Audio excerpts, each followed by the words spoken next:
but there's a good number of them, especially startups, that just they're so feature driven and product driven, they forget about the story to connect to what problem you're solving for them. Because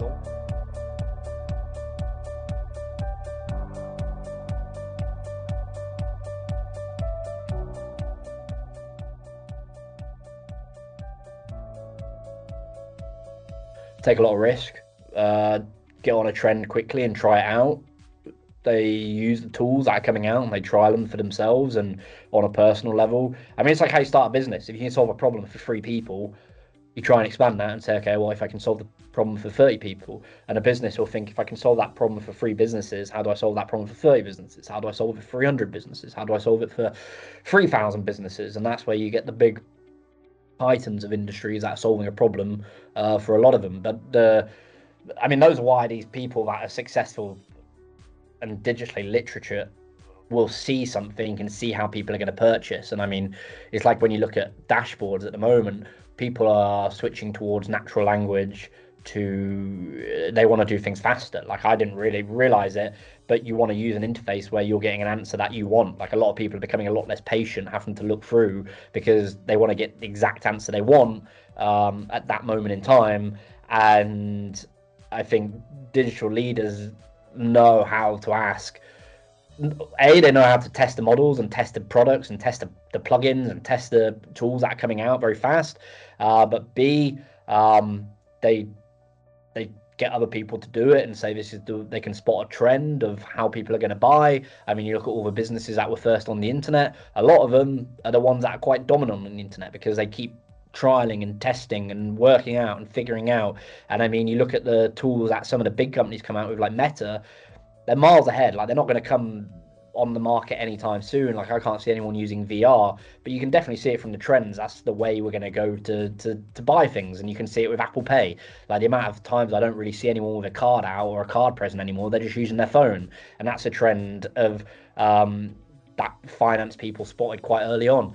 And it'll be the same with this, like how people use data and they use a model, and you're seeing it with all the big vendors. They're integrating a AI agent to ask specifically what that user wants, not what the business wants. But if you're a developer with inside a big Salesforce company or whatever, you want your own agent to tell you exactly, like a best friend in that business, to tell you what you need, where to go, what to do.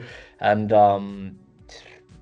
that's how they get ahead, because they can spot a trend, they can spot what people are using, they can spot what the tools are that are going to be used, and they can adapt to it very fast. They take a lot of risk and they invest a lot of money in getting it, and sometimes it fails, but they're normally the ones that fail, and eventually they'll hit a jackpot because, all you need is one home run out of 99 shots.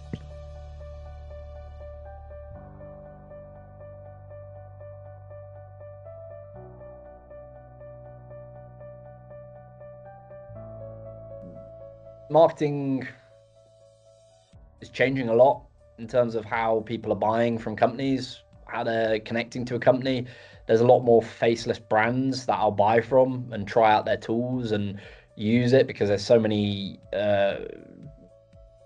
options. There's a lot of options for companies just starting up out of nowhere and having a very great product. And the how that ties into marketing is, if you're marketing something, you've got to remind yourself that people have a lot of different places to go. And I think storytelling is always going to be the best way of doing something. It's like how you look at I forget the name, the water company, and they look like they do a brilliant ads. So they do adverts that really make you stand out and really think, wow, like I want to be attracted to that company. And you're seeing it with people that are influencers and they're taking their marketing. And I think you're going to see it on a much more personal level. Like, a 10-person company can connect to their audience a lot better, so they want to go buy it and they want to be associated. I mean, you see it in cosmetics all the time with celebrities. Like, they connect to that brand because the celebrities are using them. It might not be a very good product, but because of that. And I think that's going to speak volumes. Like, what story can you tell with your brand, and how fast can you tell me why it's good or why I need it? And I also think you can test things as much as you want, but ultimately speaking to your user is still going to be the number one way. And I think you look at any successful brand, they're always speaking to their user, they're always speaking to the customer, they're always trying to understand what is it they want, what problem am I going to solve.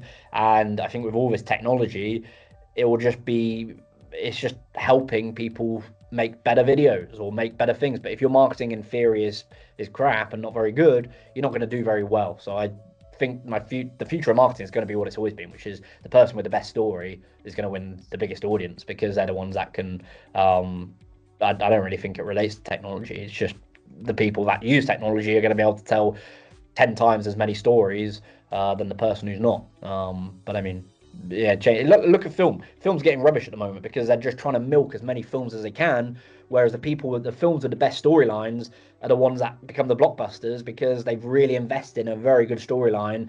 And it's the same in sports and it's the same in business. Like if you've got a very good story that you're telling people, like Harry's shaving kit or whatever, people are going to buy from you. Or Dollar Shave Club, they're a great example that they really solve your problem and they kind of tell a story that you can connect with. It's not just some big faceless brand. And I think you're seeing that a lot. People want to connect with brands where they can see the attitude of the company, they can see who they're dealing with, and they can get a sense of their values rather than just buying because of the benefit. Like I'd rather buy a crappy product off someone who gives me a great service rather than an okay product from a rubbish relationship. And that's how a lot of people work. They want to buy from people they like and buy people they know and they trust. And I think that's going to be the big thing that people are going to fall into the trap to, that they think just because all this technology exists, they don't have to worry about that part, which I just don't think will. It might work for a short term, but I don't think it's a long term play. So.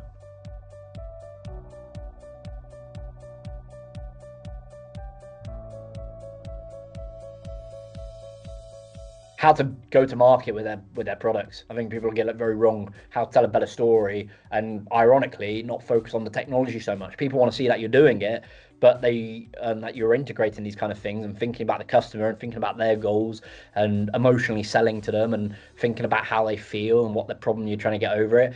And I think that's it's a really important point that people skim over. And when I'm talking and when I'm doing panels and when I'm doing moderating, it's really important to see why are you don't forget, like, don't look at the product as like something that's going to scale to 10,000 users if you're not connecting with the audience and connecting with why they're doing why they're buying from you in the first place. And I think there are times, but the more expensive you get as a product, the more you've got to be connected to your customer, the better relationship you've got. And I mean, that's why some companies like ServiceNow are on fire, because all they do is talk to their customers. They just constantly talk to their customers. And from what I understand, I'm not affiliated with them, that's just an example, but you look at it, and I think when I talk about these things, it really does open up people's eyes to thinking, how do I get this story in a way they can understand what I do? Because people in the tech sector forget there's a lot of people that couldn't care less about the technology. They just want something fixed,